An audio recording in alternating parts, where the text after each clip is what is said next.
Comment വെറുതെ വരും. രേവതി വേണ്ട, രേവതി ഗ്രേസും അവരെ കാണിക്കണ്ട, അങ്ങനെ പറയുമ്പോ സീനിലേ നമ്മളുണ്ടാവും. പറയും. ഞങ്ങളുടെ എന്തെങ്കിലും ഒരു സീന് കാണിച്ചു കഴിഞ്ഞാൽ പറയും, ഓ ഇത്തവണ ഇവരുണ്ടോ, എന്നാ ഇത്തവണ ഞങ്ങള് സീൻ കാണുന്നില്ല.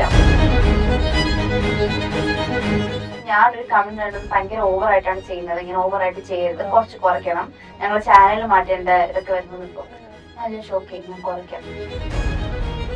ഗ്രേസി അമ്മയും രേവതിയാണ് നമ്മുടെ കൂടെ ഉള്ളത്. അതല്ലാണ്ട് ഒരു പേര് നമ്മുടെ മനസ്സിൽ ഇപ്പൊ ഓടുന്നില്ല. അല്ല, ഞങ്ങളിപ്പോ പല ഫംഗ്ഷൻസിനൊക്കെ പോകുമ്പോഴേ ഞങ്ങളുടെ അടുത്ത് എല്ലാരും ചോദിക്കും, അല്ലെ നിങ്ങൾ ഭയങ്കര ഇഷ്ടമാണല്ലേ അങ്ങോട്ട്. ഐ മീൻ ഇപ്പം അലീന, രേവതി, ചിന്നുകുട്ടി, 3 പെൺകുട്ടികൾ, അനാഥരായ പെൺകുട്ടികളുടെ അവരുടെ ജീവിതത്തിലൂടെ കടന്നു പോകുന്ന പല കഥാപാത്രങ്ങൾ എത്തുന്ന ഒരു സ്റ്റോറിയാണ് ജോയ്സി സാറിന്റെയും മഴതോരും മുൻപേ എന്ന് പറയുന്നത്. എന്നെ കൊല്ലം കൊണ്ടുപോവാ, എന്റെ കുഞ്ഞിനെ കൊന്നു. എല്ലാരോടും പറഞ്ഞേക്കണം, ചേട്ടനെ എല്ലാരും കൂടി കൊന്നു കളഞ്ഞെന്ന് പറയോ. സത്യം പറയാലോ, ഞാന് രേവതി കുട്ടിയുടെ ഒരു കടുത്ത ആരാധിക കൂടിയാണ്. വലിയൊരു കോംപ്ലിമെന്റ് ആണ് സീരിയസ്ലി. കാരണം എന്താ വെച്ചാൽ ഇവള് ആ ക്യാമറയുടെ മുന്നിൽ വെച്ച് ആക്ഷൻ പറയുമ്പോ കൊടുക്കുന്ന ഒരു റിയാക്ഷൻ ഉണ്ടല്ലോ, അത് അതിഗംഭീരമാണ്. ഈ അലീനയും ശരിക്കും കല്യാണം കഴിക്കോ?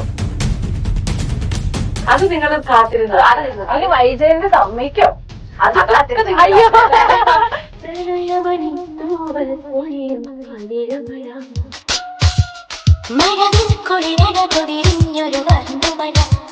ഇതിലുണ്ടാവുന്ന നെഗറ്റീവ്സ് എന്ന് പറഞ്ഞാൽ, ഈ നെഗറ്റീവ് പറയുന്ന കാണുന്നവരായിരിക്കും. പക്ഷെ ഈ 3 പേരുണ്ടെങ്കിൽ ആ 3 പേര് തന്നെയാണ് റിപ്പീറ്റഡ്ലി ഈ നെഗറ്റീവ്സ് പറയുന്നത്. ആരും പുതിയവരല്ല. ഇഞ്ചി മൈ മീൽ പാർട്ട്ണർ. പറയാൻ ഏറെയുള്ളപ്പോ അറിയാൻ ഏറെ ഇമ്പം. മൈൽ സ്റ്റോൺ മേക്കേഴ്സ് പ്രസൻസ് അങ്ങനെ പറയില്ല. ഇന്ന് നമ്മുടെ കൂടെ ഉള്ളത് ഏഷ്യാനെറ്റില് വളരെയധികം റേറ്റിംഗോട് കൂടി സക്സസ്ഫുൾ ആയിട്ട് റൺ ചെയ്തുകൊണ്ടിരിക്കുന്നത് മഴ തോരും മുമ്പേ എന്ന സീരിയലാണ്. അപ്പൊ അതിലെ അമ്മയും മോളും ഗ്രേസി അമ്മയും രേവതിയാണ് നമ്മുടെ കൂടെ ഉള്ളത്. എനിക്ക് അങ്ങനെ വിളിക്കാനാണ് കേട്ടോ ഇഷ്ടം. ഗ്രേസി അമ്മയും രേവതി. അതല്ലാണ്ട് ഒരു പേര് നമ്മുടെ മനസ്സിൽ ഇപ്പൊ ഓടുന്നില്ല. അല്ല, ഞങ്ങളിപ്പോ പല ഫംഗ്ഷൻസിനൊക്കെ പോകുമ്പോഴേ ഞങ്ങളുടെ അടുത്ത് എല്ലാരും ചോദിക്കും, അല്ലെ നിങ്ങൾ ഭയങ്കര ഇഷ്ടമാണല്ലേ അങ്ങോട്ട്. ശരിക്കും ഞങ്ങൾ ഇതേപോലെയാണോ? അതെ അതെ, അതെ ഞാൻ ചോദിക്കാൻ വന്നു. ഇപ്പൊ ഏകദേശം ഒരു 2 വർഷമായല്ലോ നമ്മളെ സീരിയല്. 2 വർഷമായിട്ടില്ല, 1 വർഷം. ആണോ? പക്ഷെ ഒരു 2 വർഷമായ ഫീൽ. കാര്യം ഞങ്ങള് ചുരുങ്ങിയ കാലയളവിനുള്ളിൽ ജനഹൃദയങ്ങളിൽ വളരെ പെട്ടെന്ന് തന്നെ കുറെ നാളായിട്ട് നമ്മളെ വീട്ടിലുള്ള അല്ല, ശരിക്കും പറഞ്ഞു കഴിഞ്ഞാൽ ഞങ്ങൾക്കും 2 വർഷമല്ല, അതിലും മേലെ എത്രയോ വർഷങ്ങളായിട്ട് ഞങ്ങൾ ഒന്നിച്ചുണ്ടായിരുന്നു. അങ്ങനെ ഒരു ഫീലാണല്ലേ. ആദ്യത്തെ സീൻസ് എത്രയോ കുറെ നാള് മുമ്പ് എടുത്ത ഒരു ഫീൽ അല്ലെ. അപ്പൊ ഈ 2 വർഷമായ, അല്ല സോറി 1 വർഷമായല്ലേ. അപ്പൊ നമ്മളിപ്പം നിങ്ങള് പുറത്തൊക്കെ പോകുമ്പോ ഓഡിയൻസിന്റെ ഇടയ്ക്ക് ഇങ്ങനെ തന്നെയാണോ നിങ്ങൾ വിളിക്കുന്നത്? ഗ്രേസിയം പോകുന്ന വഴിക്ക് ഗ്രേസിയമ്മ വീട്ടിലെ ഒരു കുട്ടി പോലെ തന്നെയാണ് ഫീൽ ചെയ്യുന്നത്. ചിലവര് വന്ന് ഇങ്ങനെ ഇന്ററപ്റ്റ് ചെയ്യുമ്പോ അയ്യോ രേവതി കുട്ടിയല്ലേ, അവരുടെ ലൈക് റിലേറ്റീവ്സോ അല്ലെങ്കിൽ കസിൻസിന്റെ അടുത്ത് പെട്ടെന്ന് നമ്മളിങ്ങനെ മിണ്ടത്തില്ലേ, അതേപോലെ അവരിങ്ങോട്ടേക്ക് ഇന്ററപ്റ്റ് ചെയ്യുന്നത്. അത്രയും സ്നേഹത്തോടെയാണ് ഇന്ററാക്ട് ചെയ്യുന്നത്. അത് മാത്രല്ല, മറ്റത് ഞാൻ എവിടെയെങ്കിലും ഒക്കെ പോയി കഴിഞ്ഞാൽ മോളെവിടെ എന്തെങ്കിലും ചോദിക്കുന്ന രേവതി കുട്ടിയുടെ. അല്ല, ചേച്ചിക്കാണെങ്കിലും കുറെ മക്കളുണ്ടല്ലോ നമ്മള് ചെയ്ത പോലെ മക്കള്. ചേച്ചി ഒരു മിനിറ്റ്, ഞാൻ രേവതിയോട് ഒരു പേഴ്സണൽ ക്വസ്റ്റ്യൻ ചോദിച്ചോട്ടെ. ശരിക്കും ഗ്രേസിയമ്മ എങ്ങനെയാ?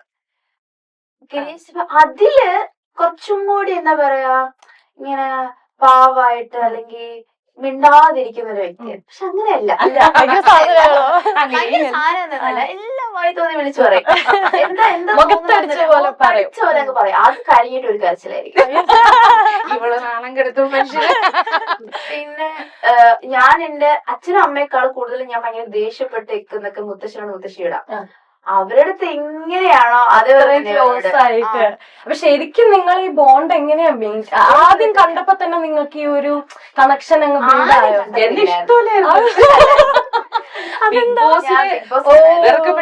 പക്ഷെ തട്ടിമുട്ടിയില് ഭയങ്കര കൂൾ മമ്മിയാണ്. പക്ഷെ അന്ന് എനിക്ക് ഇഷ്ടമല്ല, എന്തോ എനിക്ക് ഇഷ്ടമല്ല. നമ്മുടെ സീരിയൽ ആദ്യം നമുക്ക് അങ്ങോട്ടും ഇങ്ങോട്ടും അത്രയും ഒരു കോമ്പിനേഷൻ ഇല്ല. അപ്പൊ അതേപോലെയായിരുന്നു റിയൽ ലൈഫില്. എനിക്കും അങ്ങോട്ടൊരു താല്പര്യം ഇല്ലായിരുന്നു. എനിക്ക് തോന്നുന്നു അതാണ് ആദ്യത്തെ സീനിൽ ആ ദേഷ്യം നല്ലോണം പ്രകടിപ്പിച്ചു. എനിക്ക് തീരെ ഇഷ്ടമല്ല കൊണ്ടുപോകാൻ, ഈ കുട്ടിയാണോ വരണ കൂടെ എന്നൊക്കെ ചോദിച്ചില്ലേ. അല്ല എനിക്ക് ഇതിനെ കണ്ടു കഴിഞ്ഞപ്പോ ഞാൻ ഈ പറഞ്ഞ പോലെ അയ്യോ ഇത്ര ഉള്ളൂ ആ എക്സ്പ്രഷൻ കറക്റ്റ് ആ സീനിലും ഉണ്ടായിരുന്നു അല്ലേ, ഇതാണോ എന്റെ കൂടെ വരുന്ന കുട്ടി. പിന്നെ ഇവളുടെ അമ്മയുണ്ട് സല്ലു, അപ്പൊ അവള് കണ്ട വഴിക്ക് തന്നെ പറഞ്ഞായിരുന്നു ഞങ്ങൾക്ക് ഇഷ്ടമല്ലായിരുന്നു ബിഗ് ബോസ്. എന്താ ശരിക്കും ബിഗ് ബോസിൽ അതിനും മാത്രം ചെയ്ത്?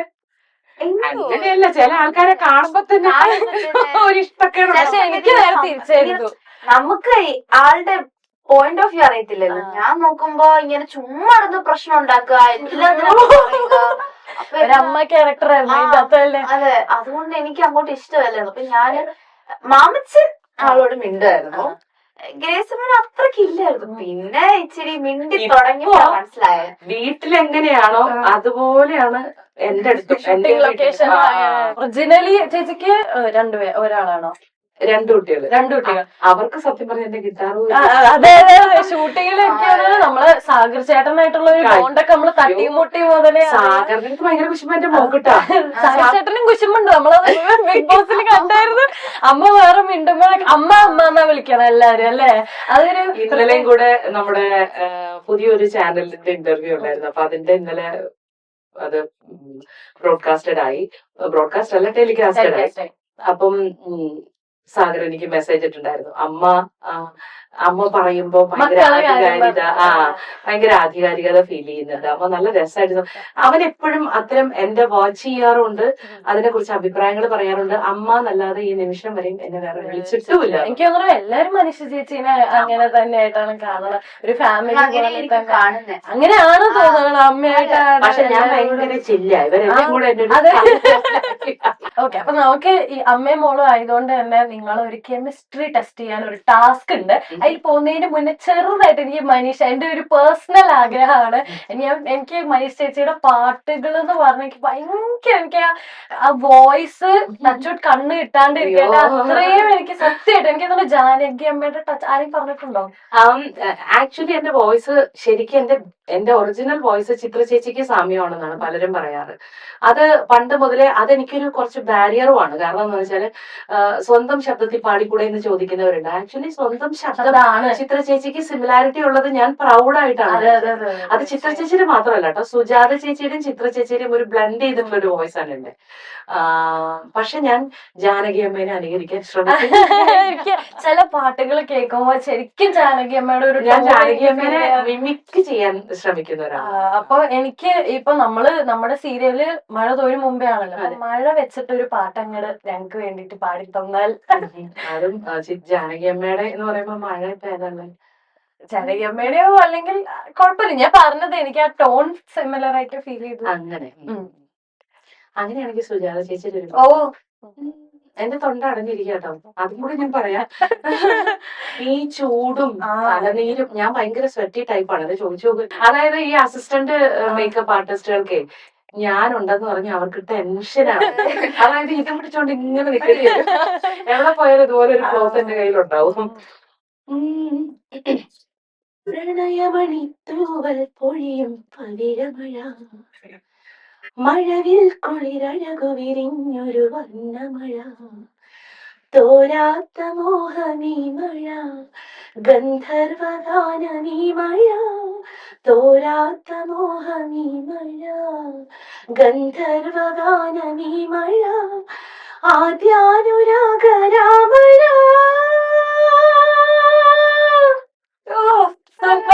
കണ്ടടഞ്ഞിരിക്കുന്നോണ്ട് ഞാനൊന്ന് വളരെ വളരെ വളരെ ലോപിച്ചിലാണ് ഞാൻ പാടിയത്. നമുക്ക് അകത്തൊന്നും അറിയില്ലല്ലോ, നമുക്ക് പാട്ട് കേൾക്കാം. ശരിക്കും പറഞ്ഞ പാട്ട് പാടുന്നവര് സംസാരിക്കാൻ പോലും പാടില്ല എന്നാണ്, ഭയങ്കരമായിട്ട് ശബ്ദം.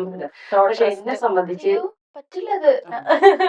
എനിക്ക് ഭക്ഷണം തന്നില്ലെങ്കിലും ഞാൻ ചിലപ്പോ ജീവിച്ചു എന്നിരിക്കും. പറയാണ്ട് പറ്റും. ഷൂട്ടിംഗ് സെറ്റിൽ പഠിക്കാറുണ്ടോ അമ്മേനെ കൊണ്ട്? അത് അതിനുള്ള സമയം സംസാരിച്ചുകൊണ്ടിരിക്കും. പറഞ്ഞു പോയി ഒരു ദിവസം എന്തോ ഒരു അത് സത്യം പറഞ്ഞ ഭയങ്കര അത്ഭുതമാണല്ലേ. എന്തൊക്കെ പറഞ്ഞാലും ഞങ്ങൾക്ക് വിശേഷങ്ങൾ തീരൂല. ഒരുപാടുണ്ടാവും. അങ്ങനെ അങ്ങനെ നമ്മൾ അങ്ങനെ ബോർ അടിച്ചിരുന്നിട്ടും ഇല്ല. ഓ അങ്ങനെയാ. പിന്നെ ഇവളുടെ അമ്മയുണ്ടെങ്കിൽ പ്രത്യേകിച്ചും ഭയങ്കര ഫണ്ണാ.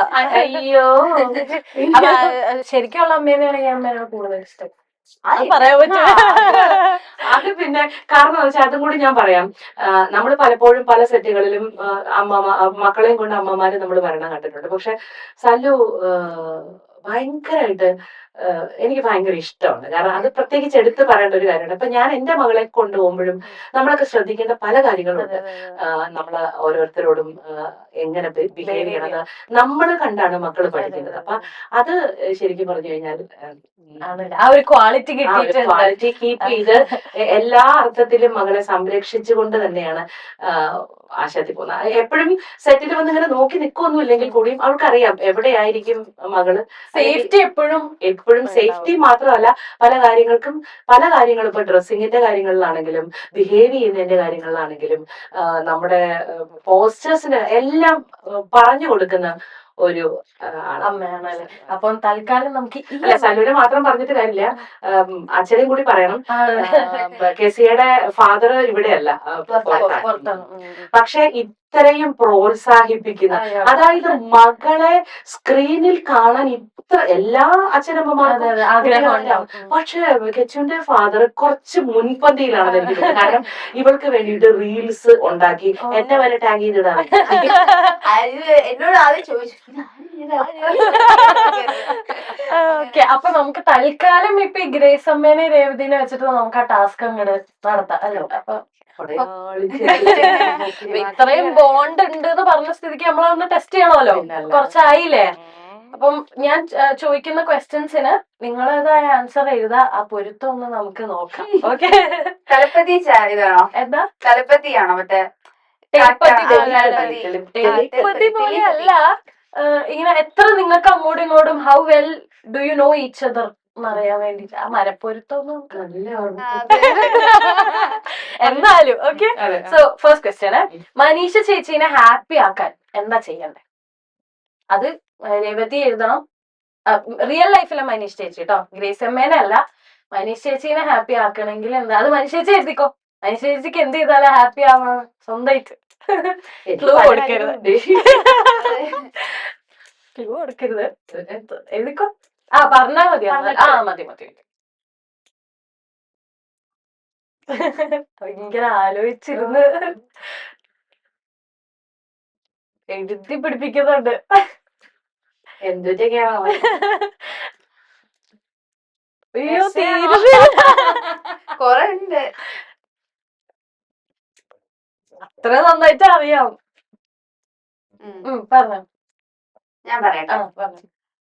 Talk with her and make sure she's okay എന്ന് പറയുമ്പോ ആളോട് സംസാരിച്ച് ഹീൽ ചെയ്ത് നമ്മൾ മിണ്ടാതിരിക്കരുത്. ആളുടെ സംസാരിച്ച് എന്താ കാര്യം എന്ന് അറിഞ്ഞ് കൂടെ നിന്ന് കെട്ടിപ്പിടിച്ച് കൈ പിടിച്ച് നിക്കണം. പിന്നെ ഇഷ്ടമുള്ളത് പറഞ്ഞിട്ട് പിന്നെ കോമഡി പറഞ്ഞ് അങ്ങനെ ആ കാര്യം വിട്ട് കോമഡി പറഞ്ഞ് നമ്മൾ ഹീലാക്കണം. അത് തന്നെയാണോ ഹാപ്പി ആക്കാൻ? അങ്ങനെ ചെയ്താൽ മതി.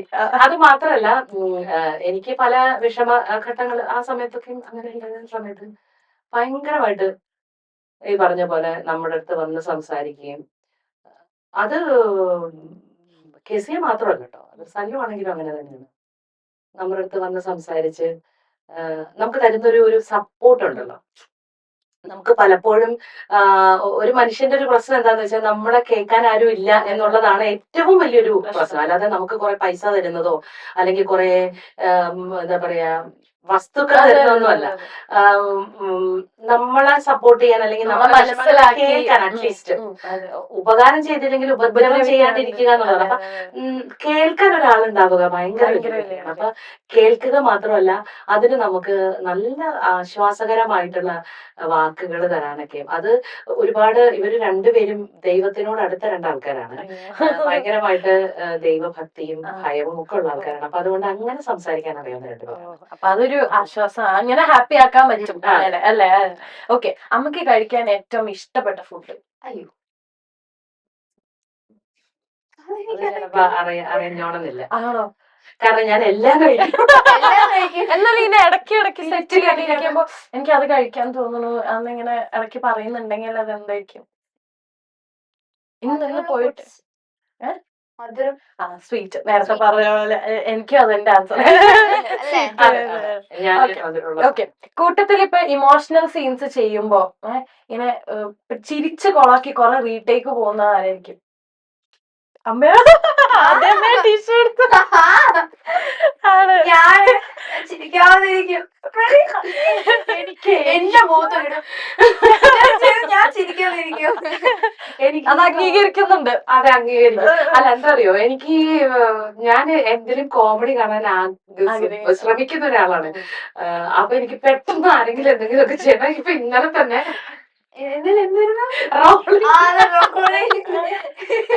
നമ്മുടെ ഡയറക്ടർ ഇപ്പൊ അസോസിയേറ്റ് ആണ് ഇപ്പൊ ഡയറക്ട് ചെയ്തുകൊണ്ടിരിക്കുന്നത്. അപ്പം കെ കൃഷ്ണകുമാർ പുള്ളി ബാൽക്കണിയിലാണ് ഇരിക്കുന്നത്. അപ്പൊ പുറത്തുനിന്ന് ഇങ്ങനെ ലൈറ്റ് ഒക്കെ സെറ്റ് ചെയ്യാൻ ആളറിയുന്നില്ല. ഇഞ്ചി മൈ മീൽ പാർട്ട്ണർ. ബാൽക്കണി എടുത്തിട്ട് റോളേ പിന്നെ റോളേ ഞങ്ങളത് കേട്ട് ചിരി ചിരി ചിരി. എന്നിട്ട് പിന്നെ കേൾക്കുന്നില്ല. പിന്നെ ആൾക്ക് പറഞ്ഞിട്ട് കാര്യമില്ല. ട്രോളിങ് പറഞ്ഞു അങ്ങനെ നിങ്ങൾ മൈൻഡ് ചെയ്തില്ല. ഞങ്ങളല്ല ക്യാമറ നമ്മള് കേൾക്കുന്നുണ്ട്. നമ്മൾ അതിനോട് റോള് കേൾക്കുന്നു. ഓക്കെ. ടേക്കിന് വിളിച്ചാ ഇപ്പൊ ഒരു ബ്രേക്ക് ഒക്കെ കഴിഞ്ഞ് ടേക്ക് എന്ന് പറഞ്ഞ് വിളിച്ചാല് മടി കാണിക്കണം കൂട്ടത്തിലായിരിക്കും. മടിയുടെ ആൾക്കാരാണോ? എന്തെങ്കിലുമൊക്കെ ഒരു കാരണം ഉണ്ടാവും ഞങ്ങൾക്ക് അങ്ങോട്ട് എത്താൻ. ഒന്ന് മടിച്ചു നിൽക്കും. ഇപ്പൊ ചേച്ചി പാട്ടുകൾ സെറ്റില് കുറച്ചാ പാടുന്നതെന്ന് തോന്നുന്നു. എന്നാലും പാടുന്നതില് ഗസിക്ക് ചേച്ചി പാടി കേൾക്കാൻ ഇഷ്ടമുള്ള ഒരു പാട്ട് ഏതായിരിക്കും? ആ ചേച്ചി ഇപ്പൊ പറ. ആ ചേച്ചി അതിന്റെ ആൻസർ ഒന്ന്. ദൈവസ്നേഹമായിരിക്കും. ആണോ? അതെ. കേൾക്കണോ ഇപ്പൊ?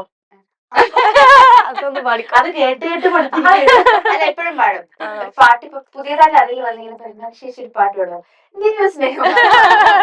അതാണോ ഏറ്റവും ഫേവറേറ്റ് പാട്ട്? ലേറ്റ് ആയിട്ട് സെറ്റിൽ വരണ ആരാ? എപ്പോഴും ലേറ്റ് കമ്മർ.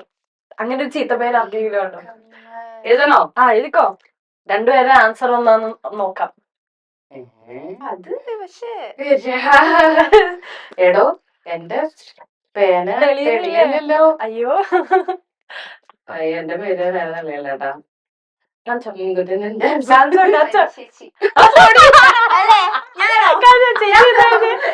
തിരിച്ചാണോ എഴുതി? അതായത് രണ്ടുപേരും കണക്കന്നെ. കാരണം എന്നെ എടുത്തിട്ട് വേണം ഇവരെ എടുക്കാൻ. അപ്പൊ ഞാൻ ആദ്യം ഇറങ്ങണല്ലോ. ഓക്കെ. ഇനി ബ്രേക്ക് ടൈംസിൽ നിങ്ങളെ കുറെ റീൽസ് ഒക്കെ ഞാൻ ഇൻസ്റ്റാഗ്രാമിൽ കണ്ടിട്ടുണ്ടായിരുന്നു. അത് എടുക്കാന്ന് പറഞ്ഞ് ഭയങ്കര ഇനിഷ്യേറ്റീവ് എടുത്ത് ഇങ്ങനെ ഒരു ത്വര കൂടുതൽ ആർക്കായിരിക്കും? ആണോ? അപ്പൊ മടിയുടെ കാര്യത്തിൽ നമ്മൾ അവിടെ എനിക്ക് ഭയങ്കര അതും അഭിനയിക്കണമല്ലോ അങ്ങനെയല്ല, നമ്മുടെ പ്രായത്തിന് വ്യത്യാസം ഉണ്ടല്ലോ. ഇവിടെ ചോരത്തുറപ്പുള്ള സമയല്ലേ. ഇവളിങ്ങനെ മറ്റേ മൈക്കിൾ ജാക്സന്റെ ബ്രേക്ക് ഡാൻസ് പോലെ ഫുൾ ടൈം ഇങ്ങനെ കളിച്ചോണ്ടിരിക്കും. നമുക്കതെ മനസ്സെത്തണല്ലോ. ഇനി അമ്മയാണോ കൂടുതൽ കെയറിങ് അതോ നമ്മള് കെസിയാണോ കൂടുതൽ കെയറിങ്ങിന്റെ കാര്യത്തിൽ? നേരത്തെ മെച്ചോർഡാന്ന് പറഞ്ഞുകൊണ്ട് ഞാൻ ചോദിച്ചതാണ്. അനുശേഷി തന്നെയാണ്. ഏകദേശം അമ്മയും മോളും ഈ ടെസ്റ്റ് പാസ്സായി. എനിക്ക് തോന്നുന്നത് ദൈവമായിട്ട് തന്നെ എന്റെ മഷി ശരിയാക്കാൻ രണ്ടും തെറ്റിപ്പോണ്ടെന്ന് വെച്ചിട്ട്.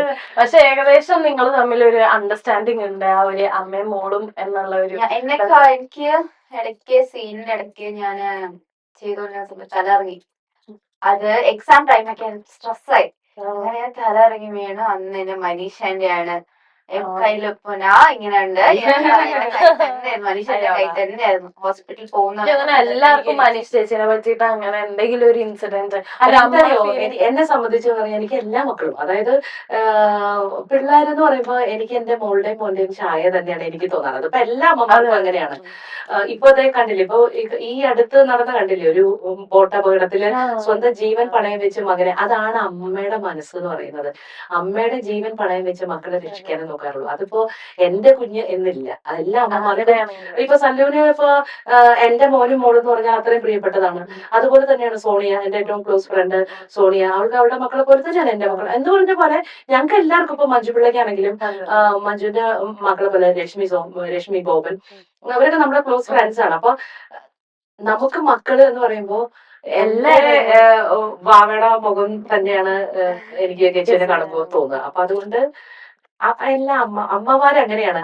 നമ്മള് പേറ്റ് നോവ് അനുഭവിച്ച് പ്രസവിച്ചിട്ടുണ്ടെങ്കിൽ ഒരു മക്കളുടെ വില അവരുണ്ടാവാൻ നമ്മൾ എടുക്കുന്ന ആ ഒരു പ്രയാസം എന്താണെന്ന് ഒരു അമ്മയ്ക്ക് അറിയാവുന്നത് കൊണ്ട് എല്ലാ മക്കളും ഒരു അപ്പൊ നമുക്ക് ഒരു പ്രാങ്ക് സെഗ്മെന്റിലേക്ക് പോയാലോ? ഒരാളെ വിളിച്ച് പറ്റിക്കാറുണ്ടോ? സെറ്റിൽ അങ്ങനെയൊക്കെ ചെയ്യാറുണ്ടോ? പ്രാങ്ക് ചെയ്യാറുണ്ടോ? ഞാൻ അങ്ങോട്ട് പറ്റിക്കും, ഞങ്ങള് പരസ്പരം അങ്ങോട്ടും ഇങ്ങോട്ടും പറ്റിച്ചോണ്ടിരിക്ക. അപ്പൊ പുറത്തുള്ള ഒരാളെ നമുക്ക് സാധാരണ നമ്മളിപ്പോ ചേച്ചിയുടെ അടുത്ത് ആരെങ്കിലും വിളിച്ചൊന്ന് പറ്റിക്കാൻ പറഞ്ഞാൽ ചിലപ്പോ സെറ്റിൽ ആരെങ്കിലും വിളിക്കായിരിക്കും, അല്ലെങ്കിൽ ക്ലോസ് ഫ്രണ്ട്സിലെയോ മക്കൾ അങ്ങനെയാണ്. ഇത് നമുക്ക് മൈൽ സ്റ്റോൺ മേക്കേഴ്സിന്റെ ടീമിലെ ഒരാൾ വിളിച്ച് പറ്റിച്ചാലും. ഇപ്പൊ റീസെന്റ് ഒരു ഇന്റർവ്യൂ ഇറങ്ങിയില്ലേ, അതിന്റെ എഡിറ്റിംഗില് എഡിറ്ററിനെ വിളിച്ചിട്ട് ഒന്ന് ആ എഡിറ്റിംഗ് അത്ര ഞാൻ പറഞ്ഞത് എന്തിനാ അത് ഇട്ടതെന്നോ അങ്ങനെ എന്തെങ്കിലും പറഞ്ഞു. അയ്യോ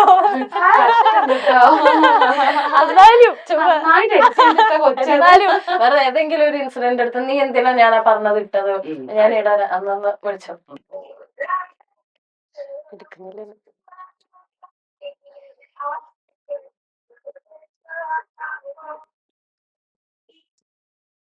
ഹലോ, അരവിന്ദാണോ? മൈൽ സ്റ്റോൺ മേക്കേഴ്സിലെ എഡിറ്റർ അല്ലേ? ഞാനേ അപ്പുന്റെ ഇത് നമ്പർ വാങ്ങിച്ച് വിളിക്കുവാണേ മോനെ. ഞാൻ പ്രത്യേകം പറഞ്ഞിട്ടുണ്ടായിരുന്നു എഡിറ്റ് ചെയ്തിടുമ്പോ വളരെ സൂക്ഷിച്ച് വേണം ചെയ്യാനെന്ന്. നിങ്ങൾ ഇത് എന്തോന്നാന്ന്, നിങ്ങൾക്ക് ഈ റീച്ച് കിട്ടാൻ വേണ്ടിട്ട് നിങ്ങൾ എന്തെങ്കിലുമൊക്കെ എഡിറ്റ് ചെയ്തിടുക എന്ന് പറഞ്ഞാൽ അതൊരു ശരിയായ ഏർപ്പാടാണോ? അത് ഞാൻ എപ്പോഴും പറയുന്ന ഒരു കാര്യമാണ്. ഈ യൂട്യൂബേഴ്സ് ഒക്കെ എല്ലാരും ചെയ്യുന്ന കാര്യം, നിങ്ങൾക്ക് റീച്ച് കിട്ടാൻ വേണ്ടി പ്രത്യേകിച്ച് അത് ചെയ്യരുത് എന്ന് പറഞ്ഞാൽ അത് തന്നെ എഡിറ്റ് ചെയ്തിടും. അത് ശരിയുള്ള കാര്യമാണോ മോനെ? 2-3 വീഡിയോസ് ഉണ്ട് മൈൽ സ്റ്റോൺ മേക്കേഴ്സിന്റെ. അത് ഞാൻ അപ്പുവിന്റെ അടുത്ത് വിളിച്ച് പറഞ്ഞായിരുന്നു. അപ്പു പറഞ്ഞില്ലേ, മോനെ വിളിച്ച് പറഞ്ഞില്ലായിരുന്നോ? ആഹാ, അത് ശരി. എന്റെ പേര് മനീഷ. ഏതെങ്കിലും ഓർമ്മയുണ്ടോ മോന് അങ്ങനെ വൈറലായിട്ട് ഒരു വീഡിയോ വന്നത്? അത് ഞാൻ അപ്പുവിനെ വിളിച്ച് പറഞ്ഞായിരുന്നല്ലോ. എന്തിനാണ് അപ്പു അത് അങ്ങനെ അത് എഡിറ്റ് ചെയ്തിട്ടതെന്ന്? നിങ്ങളുടെ കയ്യിലല്ലേ ഞങ്ങളുടെയൊക്കെ, സത്യം പറഞ്ഞു കഴിഞ്ഞാൽ ഈ എഡിറ്റേഴ്സിന്റെ കയ്യിലാണ് ഞങ്ങളുടെയൊക്കെ ലൈഫ് ഇപ്പൊ സത്യം പറഞ്ഞിരിക്കുന്നത്. തോന്നിയോണം, നിങ്ങൾക്ക് തോന്നിയോണം അങ്ങ് എഡിറ്റ് ചെയ്ത് എന്തെങ്കിലുമൊക്കെ കാച്ചി അങ്ങ് ഇടുക, കണ്ട നാട്ടുകാരെ മുഴുവൻ തേറി നമ്മളെ വിളിച്ച് കേൾപ്പിക്കുക. ഞങ്ങൾക്ക് കുടുംബമുണ്ട് മക്കളെ. ഞാനൊക്കെ പ്രത്യേകിച്ച് ഈ പറഞ്ഞ പോലെ ഡിഗ്നിറ്റി സൂക്ഷിച്ച് ജീവിക്കുന്നവരാണ്. എന്റെ മോൾക്ക് ഞാൻ കൊടുക്കാം, അവള് ലോയറാണ്, അവള് സംസാരിക്കും മോന്റെ അടുത്ത്. ഹലോ, ആ ക്ലിപ്സ് നിങ്ങൾ ചെയ്തപ്പോ അത് നോക്കേണ്ടതല്ലായിരുന്നോ? ഇതിപ്പോ നമുക്കല്ലേ നെഗറ്റീവ് വരിക? എഡിറ്റ് ചെയ്തത് ഞങ്ങളത് സൂക്ഷിക്കണ്ടേ? എന്ന് പറഞ്ഞാൽ ഞങ്ങൾ അപ്പൂന്റെ അടുത്ത് പറഞ്ഞായിരുന്നു. എനിക്ക് കുട്ടിയുടെ ഇതിപ്പം ഓരോ ചാനലിന്റെ എഡിറ്റേഴ്സ് ആരാന്ന് പറഞ്ഞോണ്ട് അവരുടെയൊക്കെ നമ്പർ ഞങ്ങൾക്ക് വാങ്ങിച്ചു വെക്കാൻ പറ്റുമോ? നമ്മൾ അതിന്റെ മെയിൻ ആൾക്കാരുടെ നമ്പറല്ലേ നമ്മൾ വാങ്ങിച്ചു വെക്കുള്ളൂ. അവരുടെ അടുത്തല്ലേ നമ്മള്.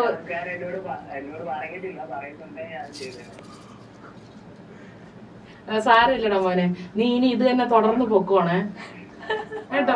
ഓ, അവൻ പിടിച്ചു നിന്ന്. ഞാൻ പിന്നെ ഉണ്ടല്ലോ ഒരുപാട് സമയത്ത് കൊളാക്കൊണ്ടെന്ന് വിചാരിച്ചിട്ടാ. കാരണം എനിക്ക് സത്യം പറഞ്ഞ വിഷമാണ് ഇങ്ങനെയൊക്കെ ചെയ്യാൻ.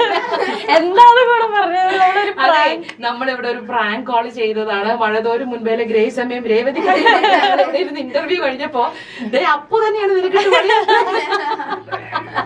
പാവം. എന്റെ മകള് ലോയറാന്ന് പറഞ്ഞപ്പോ അവളൊന്നും ചെറുതായിട്ടൊന്നും പേടിച്ച് നന്നായിട്ട് എഡിറ്റ് ചെയ്യുന്നുണ്ട്. ഇങ്ങനെ തന്നെ മുന്നോട്ട് പോയിക്കോട്ടെ കേട്ടോ. All the very best. Okay, thank you Aravind, thank you very much.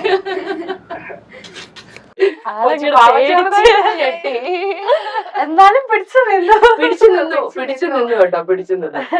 അല്ല, അതെന്താന്നറിയോ, ഈ പിടിച്ചു നിൽക്കുന്നത് എപ്പോഴാണെന്നറിയാമോ? നമ്മൾ തെറ്റ് ചെയ്തിട്ടില്ല എന്ന ബോധ്യം ഉണ്ടാവുമ്പോഴാണ് നമ്മൾ പിടിച്ചു നിൽക്കുക. അല്ലെങ്കിൽ നമ്മളൊന്ന് അയ്യോ ഞാൻ ചെയ്തത്. അതെ അതെ, എന്താണ് ചേച്ചി പറഞ്ഞത്, ഞാൻ എന്ത് തെറ്റ് ചെയ്തു, അങ്ങനെ തെറ്റ് ചെയ്തവർ അങ്ങനെ നമ്മളെ ന്യായീകരിച്ചുകൊണ്ടേയിരിക്കും. പക്ഷെ അവരത് ചെയ്തില്ല. അപ്പൊ നമ്മള് ഇന്റർവ്യൂ വൈൻഡപ്പ് ചെയ്യാണ്. നമ്മുടെ സീരിയല് വളരെ സക്സസ്ഫുൾ ആയിട്ട് റൺ ചെയ്തുകൊണ്ടിരിക്കുകയാണ് മഴ തോരും മുമ്പേ, അല്ലെ? അപ്പൊ ഞാൻ റിയൽ ലൈഫ് നമ്മൾ ഇത്രയും നേരം സീരിയലും റിലേറ്റ് ചെയ്തൊക്കെ സംസാരിച്ചു. റിയൽ ലൈഫിൽ ഒരു ലാസ്റ്റ് ക്വസ്റ്റ്യൻ ചോദിച്ചിട്ട് നമുക്ക് വൈൻഡപ്പ് ചെയ്യാം. ഇപ്പൊ നമ്മളെ ലൈഫിൽ ചില ഇൻസിഡൻസ് ഉണ്ടാകുമ്പോൾ നമുക്ക് ഇങ്ങനെ തോന്നാറുണ്ട്, ഒരു മഴ തീർന്നു ഒരു എഫക്റ്റ് ആവും, ഒരു മഴ പെയ്ത് തീർന്നു, അത്രയും ഒരു ഹെവി ആയിട്ട് നമുക്ക് ഫീൽ ചെയ്തു. അങ്ങനെ എപ്പോഴെങ്കിലും ലൈഫിൽ നമ്മളെ ഈ സീരിയലിന്റെ ആ ഒരു നെയിമായിട്ട് കണക്ട് ചെയ്ത് ഒരു ഫീലിങ്സ് തോന്നിയിട്ടുണ്ടോ എപ്പോഴെങ്കിലും? രണ്ടുപേരും എനിക്ക് തോന്നിയിട്ടുണ്ട്. ഷെയർ ചെയ്യാൻ പറ്റുന്നതാണെങ്കിൽ. ഐ മീൻ ഞാന് എറണാകുളത്തായിരുന്നു. അത് കഴിഞ്ഞ് ഞാനിവിടെ ട്രിവാൻഡ്രത്ത് വന്നപ്പോ ഞാൻ ഒരു സ്കൂളിലാണ് പഠിച്ചിരുന്നത്. എനിക്ക് ആ സ്കൂൾ ഒട്ടും പറ്റുന്നില്ലായിരുന്നു. ഞാൻ അവിടെ സ്റ്റക്കഡായിരുന്നു. എനിക്ക് പറ്റുന്നില്ലായിരുന്നു അവിടെ. അങ്ങനെ എനിക്ക് അവിടെ നിന്നൊന്നും പോയാ മതി എന്ന് തോന്നി. അവസാനം എനിക്ക് ആ സ്കൂളില് ഞാൻ സീരിയൽ അഭിനയിക്കുന്നുണ്ടായിരുന്നു. അപ്പൊ ഞാൻ കനൽപ്പൂ എന്ന് പറഞ്ഞിട്ട് സീരിയലാണ് ചെയ്തോണ്ടിരുന്നത്. അവിടെ ആ സ്കൂളില് ഒരു സപ്പോർട്ടും ഇല്ലായിരുന്നു. എനിക്ക് എന്താ പറയാ, ഞാൻ പഠിച്ചാ മതി അങ്ങനൊക്കെ ആയിരുന്നു. എനിക്ക് സപ്പോർട്ട് ഇല്ലാത്തോണ്ട് ഒരുമാതിരി ആയിരുന്നു. പക്ഷെ ഞാന് 9ാം ക്ലാസ് ആയപ്പോ അവിടുന്ന് മാറി. അപ്പൊ എനിക്കൊരു സഹോദരി എന്ന് പറയുന്ന സ്കൂളില. അപ്പൊ ഭയങ്കര ഒരു ആശ്വാസം. ഇപ്പൊ ഞാൻ ഉള്ള സ്കൂളിൽ എന്റെ ടീച്ചേഴ്സ് ആയാലും എന്റെ ഫ്രണ്ട്സ് ആയാലും എനിക്ക് ഭയങ്കര സപ്പോർട്ടീവ് ആണ്. അതുകൊണ്ടാണ് എനിക്കിപ്പോ ഈ ക്ലാസ് ഒക്കെ ആയിട്ട് ഭയങ്കര ആബ്സെന്റീസ് എനിക്ക് കുറെ ആവുന്നുണ്ട്. അറ്റൻഡൻസ് ഒന്നും ഇല്ല എനിക്ക്. ബട്ട് സ്റ്റിൽ ടീച്ചേഴ്സ് ഒക്കെ എനിക്ക് ഭയങ്കര സപ്പോർട്ടീവ് ആണ്. ഫ്രണ്ട്സ് ഒക്കെ എനിക്ക് നോട്ട്സ് എല്ലാം എനിക്ക് അവർക്ക് അയച്ചു തരും. അങ്ങനെ ഭയങ്കര സപ്പോർട്ടീവ് ഒക്കെ ഉണ്ട്. കുറച്ചും കൂടി ബെറ്റർ ആയി. നമ്മൾ ഈ പ്രായത്തിൽ ശരിക്കും പറഞ്ഞ പാരന്റ്സിന് സപ്പോർട്ട് ചെയ്യണം ഓഫ് കോഴ്സ്. പക്ഷെ നമ്മളെ ചുറ്റും നിൽക്കുന്ന ഇതുപോലത്തെ ആൾക്കാർ സപ്പോർട്ട് ചെയ്തില്ലെങ്കിൽ നമ്മള് എഡ്യൂക്കേഷൻ കരിയറും ഇതും നമുക്ക് ഒരുമിച്ച് ഇമ്പോർട്ടന്റ് ഉള്ളതല്ലേ. അപ്പം അല്ല, ഈ പ്രത്യേകിച്ച് ഈ ഒരു പ്രായത്തിൽ എന്ന് പറയുമ്പോഴേ ഇത്രയും ഫേമസിലേക്ക് കടക്കുകയാണ്. അപ്പോ പലപ്പോഴും ഈ പ്രായത്തിലുള്ള കുട്ടികൾക്ക് തന്നെ ഒരു കുശുമ്പ് ഇതൊക്കെ നമ്മളൊക്കെ അനുഭവിച്ചു വന്നിട്ടുള്ളതാണ്. അപ്പോ ഈ പറഞ്ഞതുപോലെ ഒരുപാട് ട്രോമാസ് എനിക്കറിയാവുന്ന പരിമിതമായ അറിവുകളിൽ എനിക്ക് തോന്നിയിട്ടുണ്ട്. കുറച്ച് ട്രോമാസ് അനുഭവിച്ചിട്ടുണ്ടായിരുന്നു. പക്ഷെ അതിൽ നിന്നൊക്കെ മഴ തോർന്നിങ്ങ് ആ ഒരു ഫീല് വന്നു അല്ലെ ചേച്ചിക്കായിരുന്നെങ്കിൽ എങ്ങനെ? എനിക്ക് ഒരുപാട് മഴ പെയ്തിട്ട് ട്രോമ അനുഭവിച്ച് ഇപ്പൊ ട്രോമ റീസെന്റ് കഴിഞ്ഞു. അങ്ങനെ പിന്നെ അങ്ങനെ കഴിഞ്ഞ ഒരുപാട് കാര്യങ്ങളുണ്ട്. പിന്നെ ഈ പറഞ്ഞതുപോലെ നമുക്ക് ഇപ്പോഴത്തെ ഒരു പ്രശ്നം എന്താണെന്നറിയാമോ? ഈ സോഷ്യൽ മീഡിയാസ് വന്നതോടുകൂടി ആർക്കും എന്തും നമ്മുടെ പേഴ്സണൽ ലൈഫിലുള്ള കാര്യങ്ങൾ അങ്ങോട്ട് വിളിച്ചു പറഞ്ഞ് അപ്പുറത്തും ഇപ്പുറത്തും ന്യായീകരണങ്ങൾ പറഞ്ഞ് നമ്മളെ ആശ്രയിച്ച് ജീവിക്കുന്ന നമ്മുടെ കുട്ടികളായിക്കോട്ടെ അല്ലെങ്കിൽ നമ്മുടെ ബന്ധുക്കളായിക്കോട്ടെ ഇവർക്കൊക്കെ നാണക്കേട് വരുത്തി വെക്കുന്ന രീതിയിലുള്ള ഒരു അപ്രോച്ചാണ് ഇപ്പൊ പലരും കാണിച്ചുകൊണ്ടിരിക്കുന്നത്. നിങ്ങളും സോഷ്യൽ മീഡിയാസ് കാണുന്നതാണ്. നമ്മൾ ഈ ഇൻസ്റ്റ ആയിക്കോട്ടെ, ഫേസ്ബുക്ക് ആയിക്കോട്ടെ, അല്ലെങ്കിൽ പിന്നെ യൂട്യൂബ് ആയിക്കോട്ടെ, എന്ത് നോക്കിയാലും ഇതിനകത്തൊക്കെ നമുക്ക് ഈ റീൽസ് ഒക്കെ കാണുന്നത് പരസ്പരം ചെല്ലി വാരി തേക്കുന്ന ഒരു രീതിയാണ്. എന്റെ അഭിപ്രായത്തിൽ നമുക്ക് എന്ത് ട്രോമ വന്നാലും പറയേണ്ടത് ബോൾഡായിട്ട് ആ സമയത്ത് പറഞ്ഞു തീർക്കുക എന്നുള്ളതാണ്. അല്ലാതെ വന്നിരുന്ന് നമ്മൾ ഇതിനെ കുറിച്ച് പറഞ്ഞ് മെഴുകി അങ്ങോട്ടും ഇങ്ങോട്ടും ഇതിന്റെ ഇടയിലുള്ളവർക്ക് നമ്മൾ ഒരു നാണക്കേടോ അവരുടെ ലൈഫിന് ഒരു കോട്ടം തട്ടത്തക്ക രീതിയിൽ സ്ക്രീൻ നിൽക്കുന്ന ആൾക്കാരെ നമ്മൾ റെസ്പെക്ട് ചെയ്യണം. കാരണം എന്താ വെച്ചാൽ നമ്മൾ മാത്രമല്ല നമ്മൾ മെയിൻ സ്ട്രീമിലാണ്, ശരിയാണ്. പക്ഷെ ഇതൊന്നും അല്ലാതെ ഒരുപാട് ആൾക്കാരുടെ കീഴിൽ അല്ലെങ്കിൽ ജീവിക്കുന്ന ഒരുപാട് സാധാരണ ലൈഫ് ലീഡ് ചെയ്യാൻ ആഗ്രഹിക്കുന്ന ഇപ്പൊ എന്റെ മകളാണെങ്കിലും എന്റെ മകനാണെങ്കിലും എന്റെ ചേട്ടനും ചേച്ചിയും അവരുടെ ഫാമിലീസും ഒക്കെ അവരൊക്കെ ഒരു പ്രൈവറ്റ് ലൈഫ് ആഗ്രഹിക്കുന്ന ആൾക്കാരാണ്. അപ്പൊ നമ്മളെ കൊണ്ടൊരു ബുദ്ധിമുട്ട് അവർക്ക് ഉണ്ടാവരുത് എന്നുള്ളതാണ്. ട്രോമാസ് എല്ലാവരുടെ ലൈഫിലും ഉണ്ടാവും. ഇപ്പോ നേരത്തെ ഇപ്പൊ രവികുട്ടി പറഞ്ഞല്ലോ ഇത്ര പ്രായമേ ഉള്ളൂ. ഈ പ്രായത്തിലൊക്കെ ഞാൻ അനുഭവിച്ച ട്രോമാസ് ഒക്കെ ഒരുപാടുണ്ട്. പക്ഷെ നമുക്ക് ട്രോമയുണ്ട്, നമ്മൾ അത് അതിജീവിച്ചു എന്ന് പറയുന്നതിനപ്പുറത്തേക്ക് നമുക്ക് ആരെയും കരിവാരി തേക്കാനോ ഒന്നും നമുക്ക് ഒരു യോഗ്യതയും നമുക്കില്ല. അപ്പൊ പിന്നെ അവരും നമ്മളും തമ്മിൽ വ്യത്യാസമില്ല. അപ്പൊ ഞാൻ പറയുന്നത് വേദനകൾ നമ്മൾ അനുഭവിച്ചു വന്നിട്ടുണ്ട്. പക്ഷെ അത് ആരെ കുറിച്ചാണ് അല്ലെങ്കിൽ എന്താണ് വേണ്ട പറയേണ്ട ഒരു അവസരവും ഒരു വേദിയും തീർച്ചയായിട്ടും നമുക്കുണ്ടാവും. അവിടെ നമ്മൾ പറയുക എന്നുള്ളതാണ് കർമ്മ. അതാ കർമ്മ തിരിച്ചടിക്കുക. അത് നമ്മൾ ചെയ്താലും തിരിച്ചടിക്കുന്നുള്ള ബോധം നമുക്ക് വേണം. ഞാൻ ഇത്ര മാത്രമേ പറയുന്നുള്ളൂ. നമുക്ക് പലരിടത്തും ന്യായീകരിച്ച് നമുക്ക് നിൽക്കാം. പക്ഷെ മേലെ രണ്ട് കണ്ണുകൾ നമ്മൾ സദാ വാച്ച് ചെയ്യുന്നുണ്ടെന്നുള്ളൊരു ബോധം എല്ലാ മനുഷ്യനും ഉണ്ടെങ്കിൽ നമ്മള് തെറ്റ് ചെയ്യാത്ത മനുഷ്യരില്ല. ഞാൻ എന്നും പറയുന്നത് പോലെ തന്നെ, അല്ലെങ്കിൽ നമ്മൾ ഈ പറഞ്ഞതുപോലെ യേശുക്രിസ്തുവോ ശ്രീബുദ്ധനോ നബിയോ ഒക്കെ ആയി മാറി. നമ്മൾ വെറും മനുഷ്യന്മാരാണ്. തെറ്റ് ചെയ്യുക എന്നുള്ളതല്ല, തെറ്റ് ചെയ്താൽ അത് മനസ്സിലാക്കാനും പ്രായശ്ചിത്തം ചെയ്യാനും അത് വീണ്ടും ആവർത്തിക്കാതിരിക്കാനുമുള്ള ഒരു കപ്പാസിറ്റിയാണ് ഒരു മനുഷ്യന് വേണ്ടത് എന്നുള്ളതാണ്. അപ്പൊ അതുകൊണ്ട് അങ്ങനെ എല്ലാവർക്കും നല്ലൊരു ജീവിതം നയിക്കാൻ സാധിക്കട്ടെ.